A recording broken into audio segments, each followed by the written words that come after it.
At one point in time, black women's hair had become so intimidating that the governor of Louisiana decided to completely outlaw and make it illegal for black women to wear their hair out in public. The Tignon Law was put into place in 1786. The style at the time for black women was to wear our hair out. The main part is our hair was covered in jewels and gems and jewelry and feathers and beads and all types of embellishments.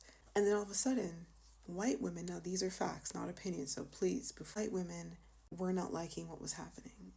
There was an animosity that was tangible in the air, okay? White women were going to the local newspapers, who were then going to the governor, complaining that the autonomy was beginning to upset the local white women. And the governor already had a little bit of tension towards black women. He was quoted as saying that black women had too much luxury in their bearing, meaning they were too haughty, they were too self-assured, they were too confident with who they were as people. So he had no problem with putting this into law. The Tignon Law basically stated that black women were not allowed to be seen out in public with their hair.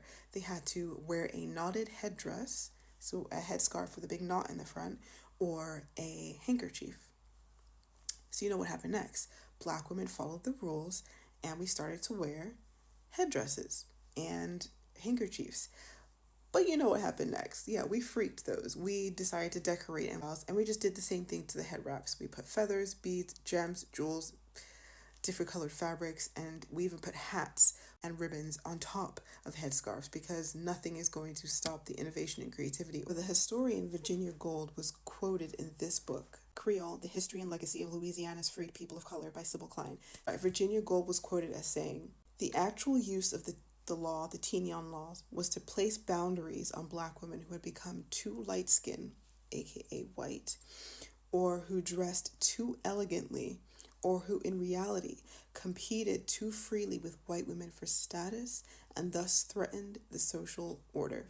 But back in France, Empress Josephine, who was Napoleon Bonaparte's wife, she started to receive intel on the fashion in Louisiana.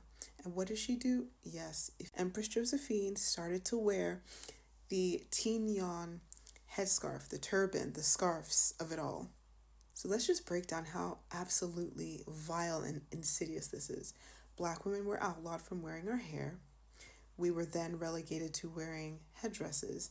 And now an empress over there is now wearing our mandatory headdress as a fashion statement. And it was wasn't coined. People started calling it haute couture, high fashion. Where else have we seen that? Exactly. When black people do something, it's seen as ghetto. When everyone else does it, it's alternative, elegant, classy.